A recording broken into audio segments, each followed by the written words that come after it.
அக்கா என்ன ஆஃபர் உங்களுக்கு விஷயமே தெரியாதா? 800 ரூபாய் டாப்லாம் 199 ரூபாய் 7 நாள் தான் ஆஃபர். 7 நாள் தான் ஆஃபர். ஆமா சரி எனக்கு கொஞ்சம் கொடுங்க. ஏங்க கொஞ்சம் நகருங்க. ஏங்க நகருங்க அந்த பக்கம். ஏங்க ஐயோ கொஞ்சம் தாங்க கிடைச்சது. இதெல்லாம் பாருங்க எல்லாமே நல்லா ஃபுல் லெந்த். ஐயோ எல்லாம் திருப்பி இருக்கு. எல்லாமே ஃபுல் லெந்த். இதெல்லாம் 700 ரூபாய் வர்த்துள்ள டாப் வெறும் 199 ரூபாய்க்கு கொடுக்க போறாங்க.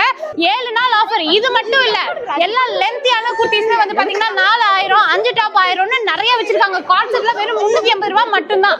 அதெல்லாம் வெளியில பாத்தீங்கன்னா 700 ரூபாய் வர்த்து வரும். சோ இந்த ஆஃபர் வெறும் 7 நாளைக்கு மட்டும் தான். உடனே கிளம்பி வாங்க. கிறிஸ்மஸ்க்கான ஆஃபர் இப்பவே போட்டுட்டாங்க. கிடைச்ச வரைக்கும் எல்லாரும் அள்ளிட்டு இருக்காங்க. எவ்வளவு நாளைக்கு இருக்கும்னு தெரியல. சீக்கிரமா கிளம்பி வந்துருங்க. உங்களோட நேம் சேவியர் ஃபேஷன். நம்ம கோயம்புத்தூர் கணபதி ஸ்டீல் ஹவுஸ்க்கு ஆப்போசிட் கட்ல இருக்காங்க. நேர்ல வர முடியலன்னா ஆன்லைன்ல கூட பர்ச்சேஸ் பண்ணிக்கலாம். ரொம்ப லிமிட்டட் ஸ்டாக் தாங்க இருக்கு. 7 நாள் ஆஃபர். உடனே கிளம்பி வந்துருங்க. இன்னும் கொஞ்சம் துணி ஏதாவது கிடைக்குமா பாக்குறேன். ஏங்க கொஞ்சம் தள்ளுங்க. ஏங்க கொஞ்சம் தள்ளுங்க.